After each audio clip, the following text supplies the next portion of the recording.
Good morning, everybody. Welcome to Technique Tuesday. My name is Ali Board, and you are very welcome, no matter where you are in the world. Now, I'm all bundled up this morning because the weather doesn't seem to be getting any better, but never mind. You can't have it always, can you?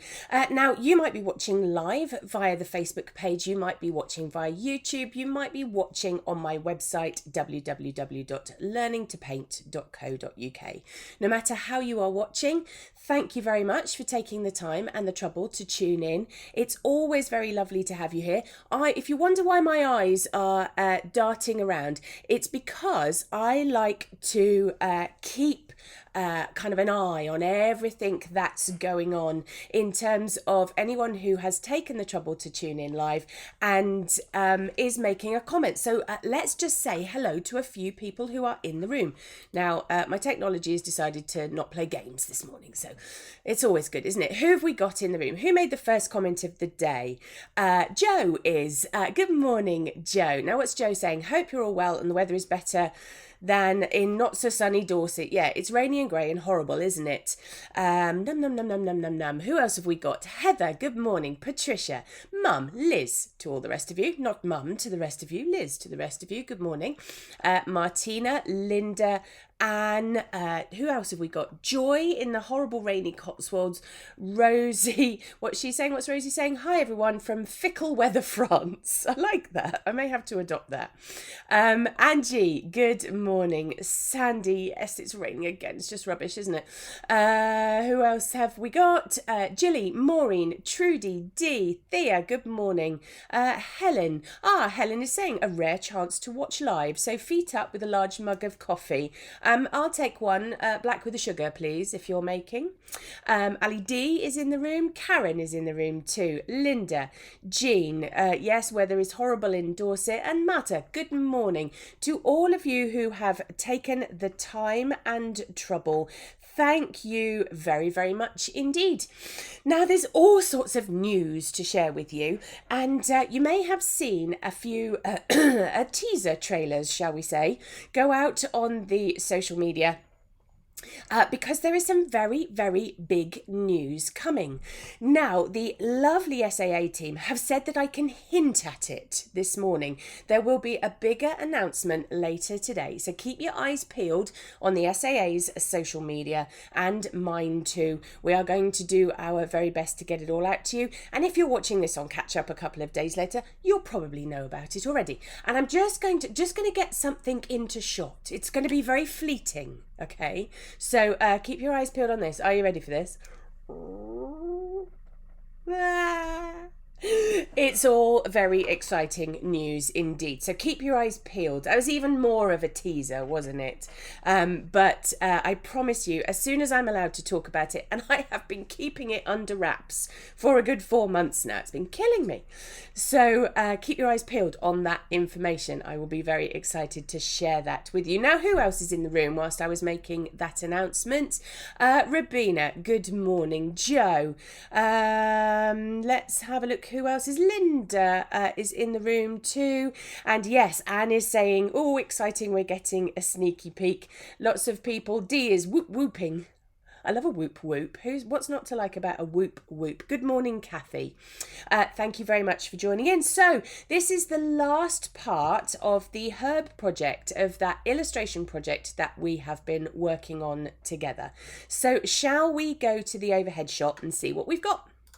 So here we go. Here is that piece. Now, it might look a little bit different to what you saw last week because I have been doing a little bit of cheeky work to it, because you knew, didn't you, that there were some things that I had to do to it first. Oh, we've had some people pop up whilst I've been saying that. Anita, morning, lovely. Rose, good day from Western Australia. It's hot here all week again. So I'm under aircon. Goodness me, just shows what the difference in the other side of the planet can do for you. Thank you for tuning in, Rose. You are very welcome indeed. Val, good morning. Barbara. Joe is saying, oh, late to the party and missed the announcement. Okay, I'm going to do it again. I'll probably get into trouble for doing it again, but I'm going to do it anyway. Are you ready? It's going to be very fleeting. I don't know why I need to make that noise when I do it. It's coming and it's going. I will tell you more about that later. Good morning, Pam. And so, yes, I was talking about this and how it's changed a little bit since you saw it last. Now, last week we did some blocking in, didn't we? We put the colours in the background of the oregano. We looked at this kind of spike, this stem of oregano coming down. We blocked in the banner. And we did some work on the bee. Now, as you can probably see, there's some extra things been added. And I decided, I think I did say it to you last week, that I was going to finish it off in watercolour pencil. And I've got my watercolour pencils here. Now, if you want a nice, easy shopping link to them, then go to the website, go to www.learningtopaint.co.uk, find the free resources part of the page and the Technique Tuesday blog, and there's a nice easy link. If you are watching this on Facebook, the link is in the description of this broadcast. So you can find a nice link to them. Now, what watercolour pencils am I using and how am I using them? It's amazing that I pick up a violet, isn't it? It's like I do it automatically. So these are the Faber-Castell Albrecht Dürer watercolour pencils. And I was always a little bit dubious about the use of watercolour pencils because I could never find that they were a nice, bright, intense enough colour for me. I used to prefer the Inktense. So this is Derwent's Inktense watercolour pencil. This is golden yellow. And I preferred these because they gave a much greater hit of colour.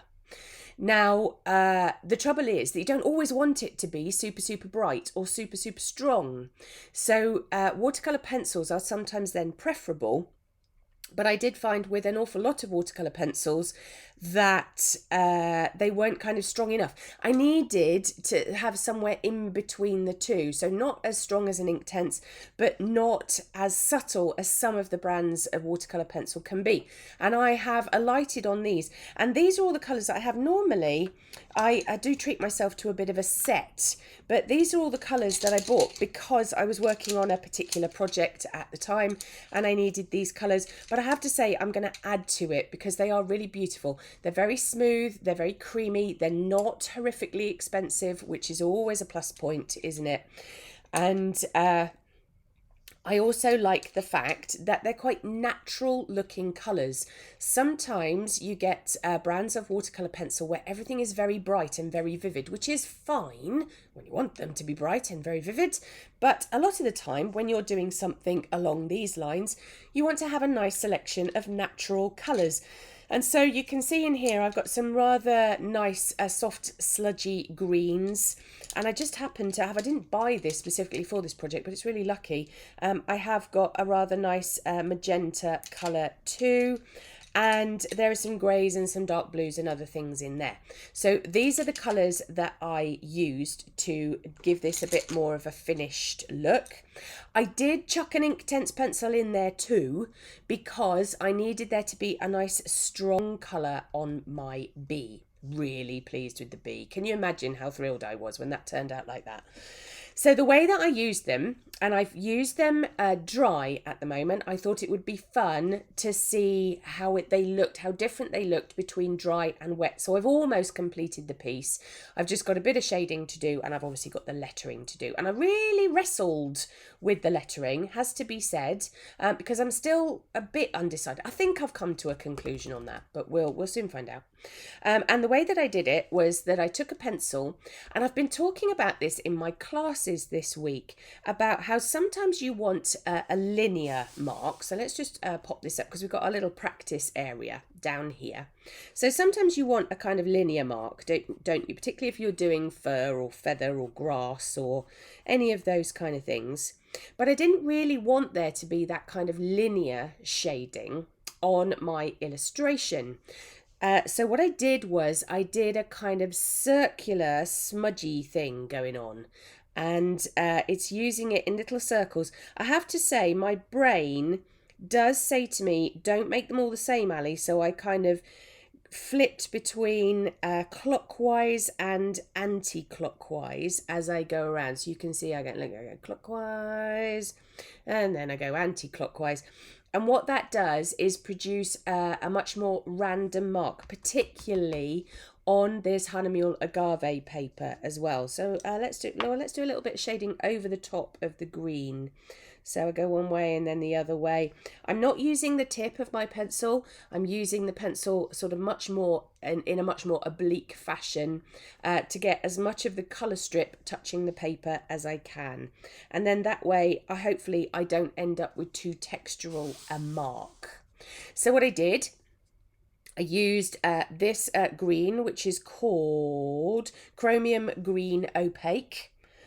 Which is a colour I thought was rather lovely for this project. And I've done that smudgy mark making in the back of some of my leaves negatively. So I'm hoping that those leaves will show up. So I did that. I used a little bit of the pale green in amongst some of the background oregano leaves that I could get away with doing a little more linear because I'm trying to show texture in those leaf shapes. I also used a brown. Oh, that green, by the way, what's that green called? Earth green. I used this brown, which is actually called sanguine, which is supposed to be a sort of dry blood colour. And I used that to shade in some of that brown. We've been talking about the brown in amongst the green for a couple of weeks now, haven't we? And then for the banner, I wanted to make sure that I had some shading under here. So for that, I used magenta. And then for a bit of shading on the bee itself, I used golden yellow in the Inktense pencil. Now I used another one as well. What was the other one that I used? I think it was this one. I wanted to add a little bit of extra dark into my bee and to introduce more of a graded look between the black body of my bee and into the wings, and for that I used dark indigo. So those are the colours that I used, and I've used them all dry, and there's lots of schools of thought on this as to whether you do a little bit of dry and then you wet it with a brush. I personally prefer to get as much dry pencil as I possibly can onto the paper, and then I can do all of the smudging with a damp brush at the same time. Now I've got the world's smallest brush here. This is a very tiny brush for me. So this is my good old trusty SAA imitation sable brushes. This is a size 2 because funnily enough, I need to work into all of those nooks and crannies as accurately as I possibly can. Now to do this, you need your brush to be a very specific consistency, or this is my experience anyway. You might get somebody else telling you a little bit different, but this is my experience, okay?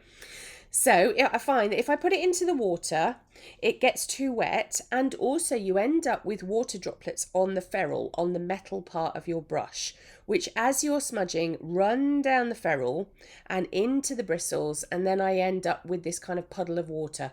And it's very easy with watercolour pencil to make it too wet. However, if I stick my brush in the water and then I do what I normally do, which is to take off the excess onto a piece of kitchen roll, I find this consistency is too dry. So you know me and my Goldilocks consistencies. I don't like it one way and I don't like it the other way. I like it somewhere in the middle because I'm a fussy old artist. So this is what I do, and you're not all going to like this, but this is what I do. So I put the brush into the water and I take my hand and I wipe it over the top. That way I've removed all of the moisture from the ferrule. I've kind of controlled the amount of water that is on the brush, but I haven't sucked all the life out of it. And that's the way that I use them. So let's do that again. So brush goes, let's try and get that into shot, shall we? So brush goes into the water, swill it around, and then my hand goes over the top and I wipe it. And you'll see me do that a lot. I do end up with a very messy hand, but to me, that seems to be the perfect way of controlling it. So shall we get started? I'm going to start with that green that's in the background. So let's get that smudged in. In fact, you know what? It wasn't the green that I used in the background. I remember now. It was a combination of green and Prussian blue, because I thought it might be quite interesting to have a bit of a variation on the shadow colour that I used. Now I'm having to be super, super careful with my smudging, because I don't want to disturb any of that green Apatite Genuine that we went to great pains to lay down in the background. So I'm going to smudge it further than I need it, again using that little kind of circular swishy motion to make sure that I don't end up with a halo. I'm pressing on the paper hardly at all. I'm not making any mad gestures with this. All I'm doing is blending out the pencil strokes that I created with my watercolour pencil. Now what I'm going to do is I'm going to make my way all the way around this. Because it's going to take me a little bit of time, I do hope that you find this part of the demonstration interesting to watch, because it's going to take me a little while to get around. You can see why I did all of the shading away from the camera, so that I had it all prepped for you. So this is the perfect opportunity to either ask me any questions that you might have about this project, or ask me any questions about watercolour pencils, anything that you would like me to demystify if I can possibly help. Now, I don't guarantee that I will have the answer to everything, but I will certainly point you in the direction of somebody else who might know better than I do if I can't answer it for you. Now, if you don't have any questions, that's fine. You don't have to invent one. It's merely for me to take this opportunity to get this kind of soft, blended, deep dark texture in. Oh, dearie me. So let's blend, let's push some of that colour out. Now we are disturbing some of the green Apatite Genuine in the background. It's inevitable because we're adding a second glazed layer of colour over the top, but I don't dislike it. I'm never a big fan of having just one blanket texture. I think it's quite nice to have a few disruptions here and there. I know some of you will be looking at this project thinking, crikey, Ali, this is very detailed for you. But as I've said to some of you in the past weeks, my remit for 2022 is to push myself out of my comfort zone artistically. So I have to expose myself to all sorts of things that I wouldn't normally do. Also, hopefully, fingers crossed, it makes me a better demonstrator, a better artist, a more well-rounded artist, all of that kind of stuff. So yes, this is slightly agonising for me because this is not the way that I ordinarily gravitate towards, but I am quite enjoying it, has to be said. Now, Rosie is saying, what is the exciting news? So, Rosie, I kind of hinted at it earlier. A couple of little products came into shot. You can wind the tape back, or alternatively, you can keep an eye on the SAA's social media and email today, because I'm going to let them have the majority of the honour of announcing it for me. Don't worry, I will be sharing it everywhere that it's possible to share later on. But yes, it's a project that I've been working on with them for the past 4 months. I am so excited about it. I think I'm so excited about it. It feels like Christmas because I actually get to talk about it, where I've been having to keep it very quiet. Now, Jilly is making a very interesting point about she likes it without the blending. Jilly, I think that's really interesting observation. And yes, there's no reason at all why you have to completely blend it out. You could finish it off in coloured pencil or ink or whatever you fancied, really. I think I know that by the time I've got the blending, whoops, that was too much water. By the time I've got the blending done, I'm hoping it kind of looks a little more cohesive and more in the style of watercolour than necessarily mixed media. But yeah, it doesn't mean that this way is the only way to finish off a project like this. So, yes, Anne is saying, hard work keeping exciting news secret for so long. Yes, Anne, and I'm a really, really rubbish at it as well. I'm surprised that the SAA ever trust me with anything, because I just want to tell you all about it instantly. Right, I'm going to dry that off. Let's give that a quick blast with the heat gun.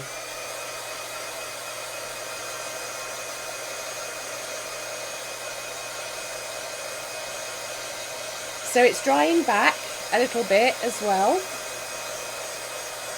which is nice, liking that.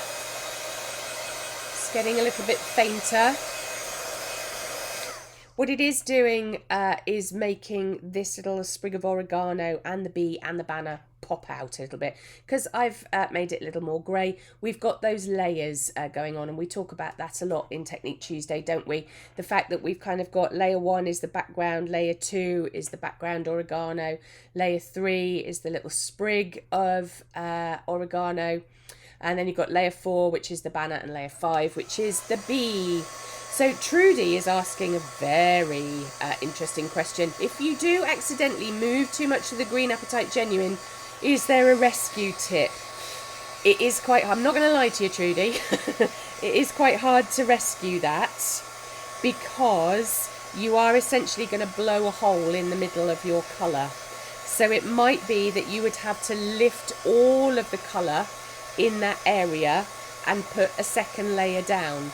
The danger with that is that when you add another layer of colour to kind of rectify the mistake, that area would look different from the other areas.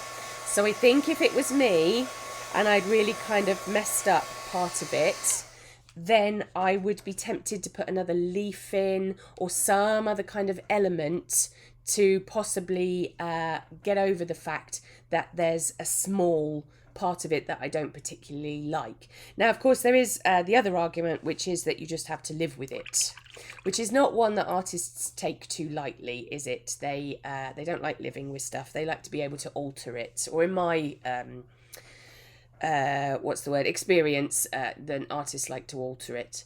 So I'm moving on to the brown now. Joy, I'm going to get to your question in just a second. I'm moving on to the brown now in a similar way. Now this is much more subtle, the brown, because I only put a very, very light layer on it.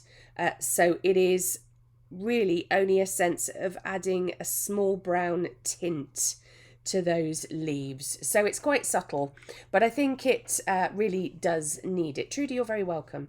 And now Joy is asking, while I do this bit, Joy is asking, what are your thoughts on Stabilo pens? So Joy, use Stabilo pens a lot, and I'm hoping that you are referring to the Stabilo pens that are called 0.68 and 0.88, which are kind of good quality, fine line, fibre tip, felt tip kind of pens. And one of the reasons that I like them is because they are water soluble. So I'm wondering if Joy is asking me in relation to this project whether I might use Stabilo pens, and the answer is absolutely. I have chosen to use watercolour pencils because I think they are more subtle than the water-soluble Stabilo pens. I tend to use the Stabilo pen techniques for things where I want a much more bold mark. So maybe the fur in an animal or a bit of architecture, something that really needs to make a statement. And also with the Stabilo pens, then I tend to prefer the technique where you draw with them and then you spritz them with a spray bottle to make them run, because to me it makes a much more random mark. Now today we are after marks that are subtle, or I am after marks that are subtle. If you were doing something different, then maybe if you had a stronger pattern or a stronger design, you might want a stronger paint, and then Stabilo pens would absolutely be the way forward. So Joy, I hope that answers your question.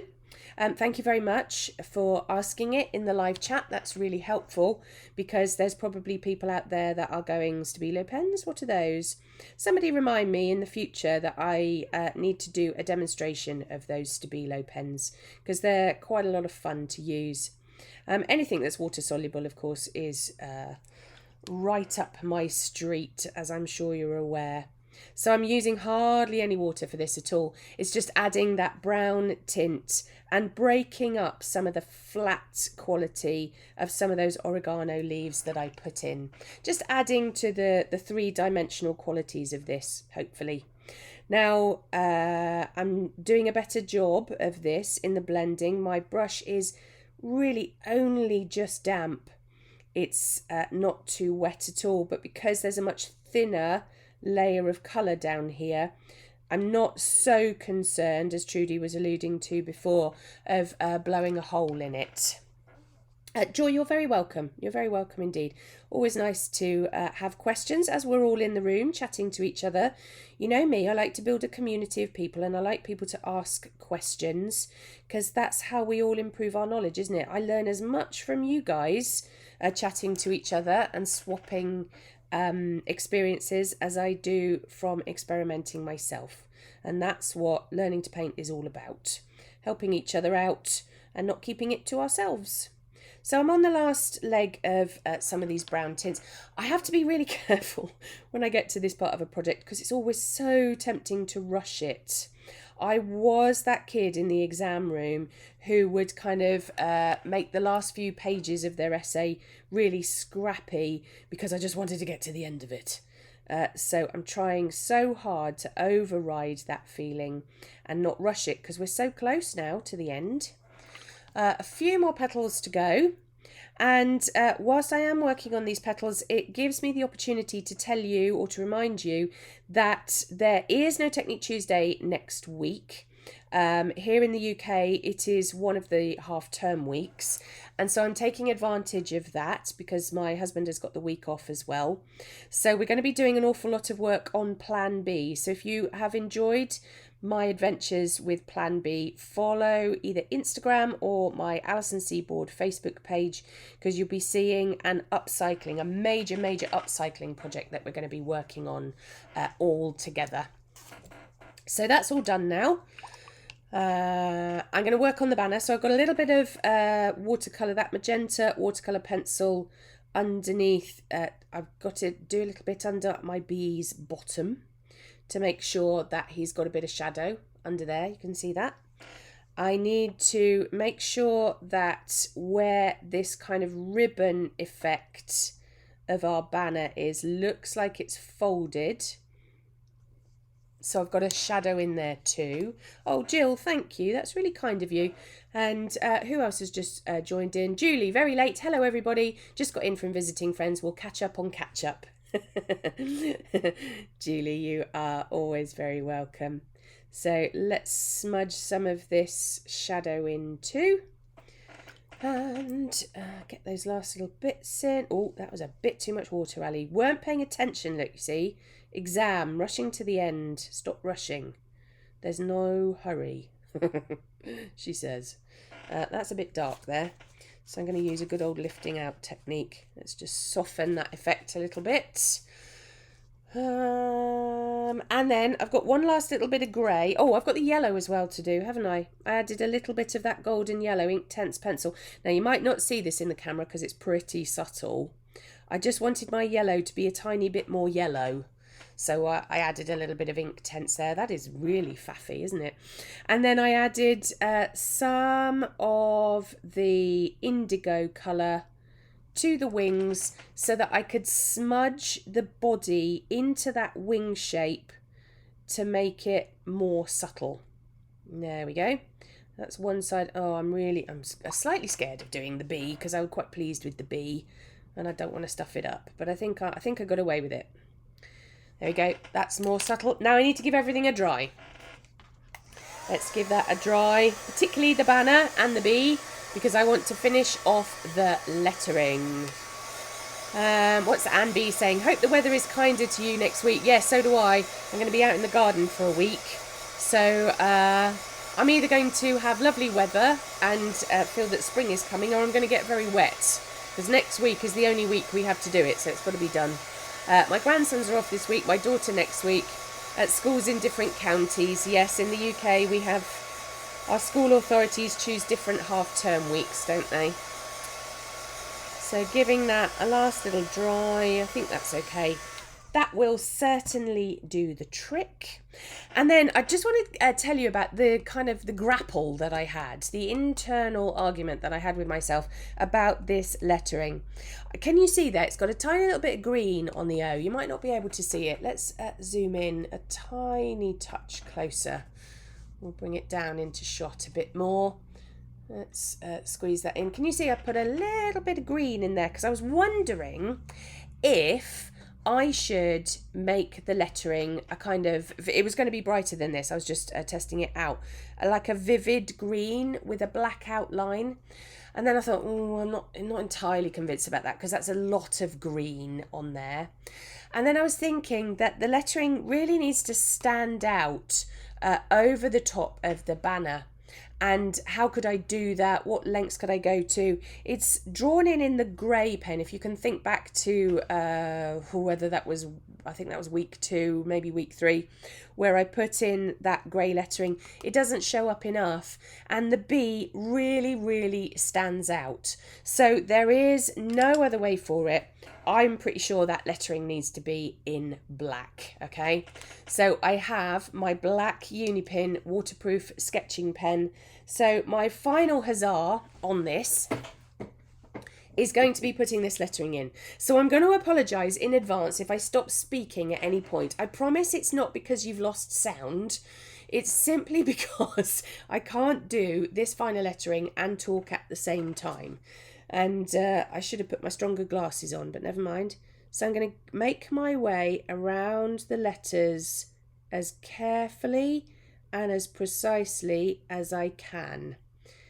Coming down here into the bottom of that R. Let's take that up and over before we go down into there. Woo, this is stressful. Let's get the E in, up and over.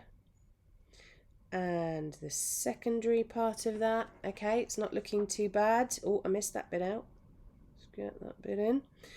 I mean, I did say to you, didn't I, that it's supposed to look like hand lettering. And it's not supposed to look fantastically perfect. I really should practice what I preach, shouldn't I? So let's get that in, up and around. Let's get the A in. Oh, I'm just going to take a breather. Whew. Just a bit of a breather before I carry on again. Down and up and over. Down there. Coming back down that N. A little stem up and round and over. And then this last one, the O. Oh, look, wouldn't it look great if the end of that O was attached to his feet? Looks like he's buzzed the word then. So let's give that a dry. I know it seems daft drying it with a pen, but I so don't want to smudge it. I'm going to even put my pen down so I don't drop it in it. Let's give that a bit of a dry.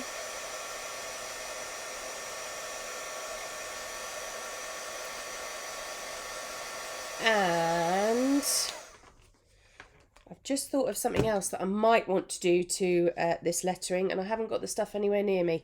But let's just see. So I'm going to colour... Oh, not a good idea to do it while it's warm.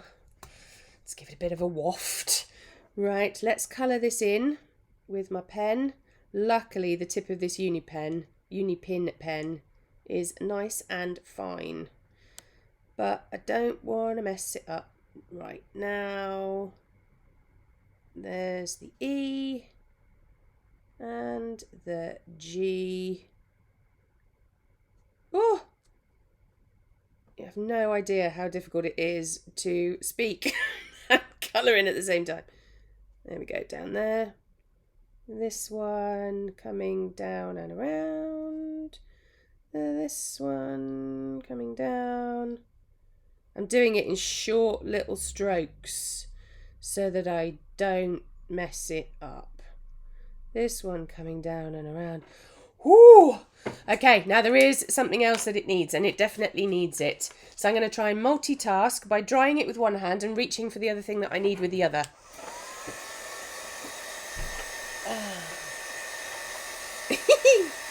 Okay. Right, that's better. Luckily, I have all my stuff around me when I do these broadcasts, and I could just reach over my desk to find the other bit of thing that I needed. Oh my goodness. So, I'm hoping that's dry. And the thing that I suddenly realised is that the lettering needs a bit of a white highlight. It's a little bit too flat. So, just as my last thing, I need a tiny bit of white gouache.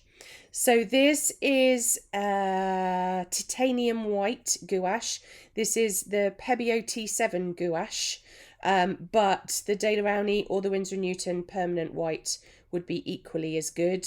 I shouldn't really be mixing it with my number 2 brush because I can't imagine that it's going to do the bristles of my number 2 brush any kind of favours at all, but we'll skim over that. And what I'm trying to do is get this to a fine point so that I know that there'll be those of you out there going, well, why don't you just do it with a pen, Ali? I'm not doing it with a pen because I don't want to flood the area. You'll see in just a second what I mean. It needs the tiniest of touches. I really don't think I'd be able to do this with a pen. I think I would struggle. And you'll see now why it needed that little bit of a highlight. Right, need to reload my brush. It just gives a slight sort of highlight to the lettering and keeps it more in context with the colour scheme of the bee as well. And yes, Joe is saying that must have been the biggest exhale from all of us. Right, all hold your breath again because I've still got 3 letters to go. The good thing about gouache, doing it in gouache as well, of course, is that if I do make a giant boo-boo, I can always blot it out and do it again. But let's hope I don't have to do that. So a little touch of highlight on the A, a little touch of highlight on the N, the last one. There we go. Yes, and Ali D is very kindly saying, that's amazing, what a difference the highlights make. I just sort of spotted that in order to make it look slightly more 3-dimensional, it just needed something else, didn't it? Whew. Right, everyone breathe out, collectively breathe out. Oh my goodness me, that's a lot of breath holding for a Tuesday morning, isn't it? I think I need to lie down or a very strong coffee now. So that is the end of the herb project. Don't go anywhere. I have things to share with you. So my apologies if I always sound like a stuck record when I say these things several times, but I know that some of you kind of come in sometimes. You can't get here for 10 o'clock or you might have missed the start of this broadcast. So there is no Technique Tuesday next week. I'm not on holiday per se. We're just taking a week off to work on Plan B because we've got a very big cycling project to do in the garden, which is going to require 2 of us to do it. And for those of you that know me well, you'll know that it is kind of under my directorship. My poor husband has been running about trying to make it happen for me. I will be back for Technique Tuesday on the 1st of March, and the first broadcast in that run of Technique Tuesdays might be a little bit different. I'm not sure yet what I'm going to do for that first one, but then after that, I know exactly what I'm going to do with you. I'm going to share a set of techniques and projects that I've never demonstrated before. I've certainly never demonstrated them live before, and I have absolutely no idea how I'm going to do that because it requires me not sitting at this desk. So that is going to be a quite interesting set of broadcasts. So if you like to see me do really different things, I'm going to give you a tiny little hint. It's going to be a print making project. So it is going to be one with a difference. It's just something I've been itching to do and I haven't had the chance to do it. So what better excuse than to share it with you guys as part of Technique Tuesday. Now, keep your eyes peeled on the SAA's social media in terms of the announcements that we have later today. Thank you very much for joining me. Thank you for all your comments. Do have a lovely half-term break or a break from whatever it is that you might be doing. Keep painting, keep sharing on the Learning to Paint Facebook page. It's always lovely to see what you are working on. Take care of your lovely selves and we will catch up very soon.